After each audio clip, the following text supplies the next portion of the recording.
Whether she pulled the trigger or not, my son would still be alive today had people not participated in carrying out this plan.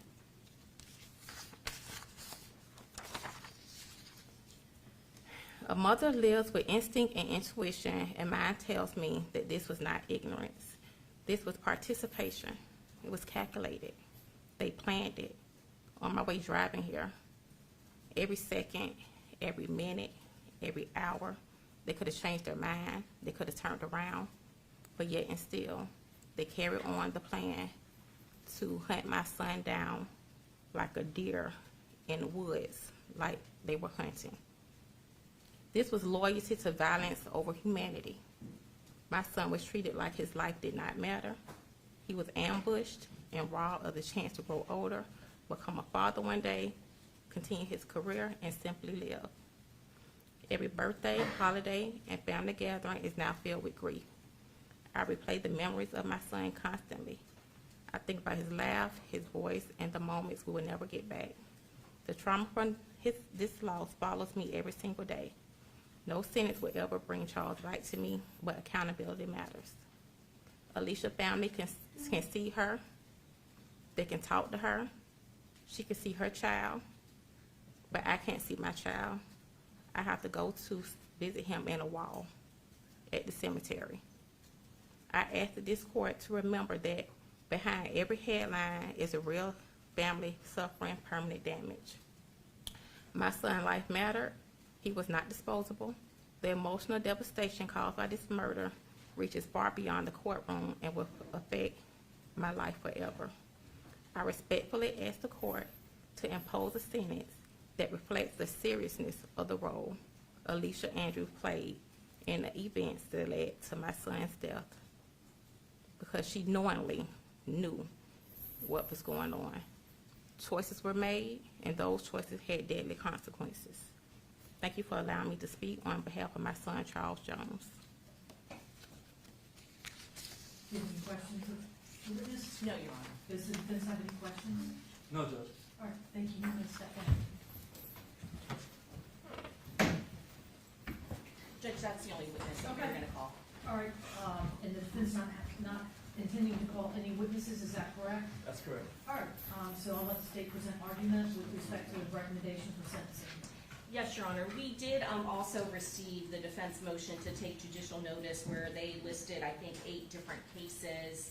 I saw that. It's filed in the court file, just for the record, May 8th of 2026. And Judge, I noticed that they were either manslaughter cases or leaving the scene of death. However, upon reviewing them, we did note that they are clearly distinguishable from the facts of this case. The majority of them were negotiated pleas and had reasons for a downward departure. Some of them were, that was the only reason, was a negotiated plea. Others were mental disorder or unsophisticated manner, isolated incident, and Judge, we would argue that those are completely separate and distinct from the facts that you have in front of you, Judge. This case was originally filed as a murder 2. The jury has spoken, and we respect the jury's verdict. They have found her guilty of a manslaughter, but still, the facts of this case are egregious. We are talking about a person who was hunted down. The people that actually pulled the trigger, they're going to be sentenced later and held responsible for that. But what we're asking the court to do is to give this defendant accountability for her participation in this crime. And we are going to be asking for, she scores at bottom of the guidelines, 9 years prison, Florida State Prison, and we're going to be asking for a 15-year prison sentence based on the serious nature of this particular case and the way that it was conducted and carried out, and also based on the mother of the victim in this case also wanting a serious sentence reflective of the facts and nature of this particular case, Judge. All right, thank you. Defense? Yes, thank you, Judge. So we are asking the court not to give a 15-year sentence in this case. We're asking the court actually to depart downward under 921.0026, Section 2B. Judge, in that section specifically states the defendant was an accomplice to the offense and was a relatively minor participant in the criminal conduct. We believe that applies here. We also believe there are some other subsections that apply, but that one in particular, just based off of the jury's verdict in this case, where there are 4 other co-defendants who were convicted of much higher offenses that were actually facing the death penalty. The state recognizes that there was a difference between those co-defendants and Ms. Andrews, and the fact that they were convicted and are likely to be sentenced or will be sentenced to life in this case. Ms. Andrews' goal, after having read all the transcripts and gone through the trial, is very much minor when compared to those co-defendants in this case. So we're asking the court to go below the guidelines. The reason why I cited or filed a motion to take judicial notice of the 8 cases that I did send over to the court is not because those cases are mirror images of this case. This case is probably a unicorn.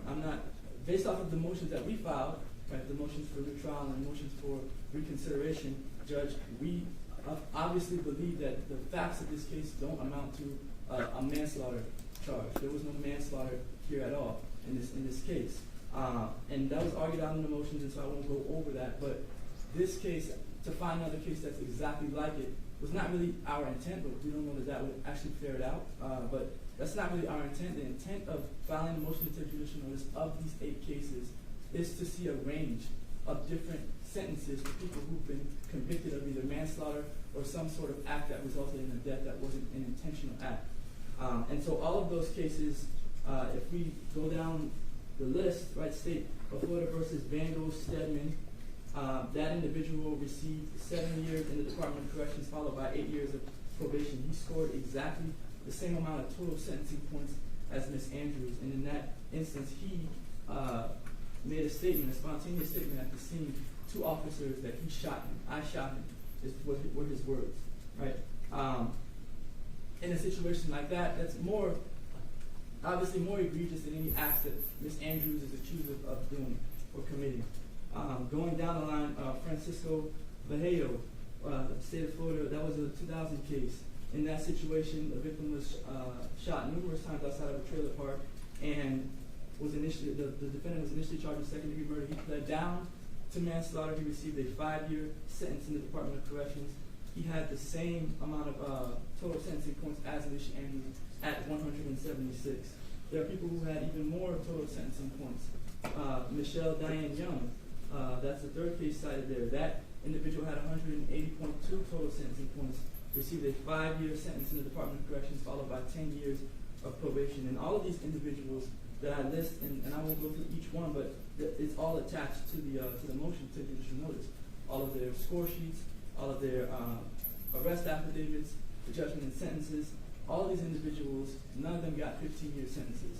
The state is asking for the max on someone who's never been convicted of anything before in her life. This is her first offense, and for reasons that are cited in the motions, the replies, Ms. Andrews will be taking an appeal on the case, on the jury decision and the rulings that were made in the trial, right? And so she does intend to have a new trial if the appellate court grants it. So she's not testifying here today, and no one else, no witnesses are testifying here today for that reason. So we're asking the court not to take into account the fact that Ms. Andrews is not on the stand testifying, or that her parents are not on the stand testifying on her behalf. And we're asking the court to depart below the guidelines to give her a credit time served, and followed by 5 years of probation. Anything else from either side before I impose sentence? No, Your Honor. No, Judge. All right. So the court, having obviously reviewed the trial transcripts, the court file, all the evidence in this case, the pre-sentence investigation report, the argument of counsel, it's the judgment sentence in order of this court to adjudicate the defendant guilty, sentence her to 15 years in the Florida State Prison. You have 30 days to appeal the judgment and sentence. If you cannot afford an attorney, one will be appointed to represent you. You all let me know when you're ready on Casal, please. Okay, thank you.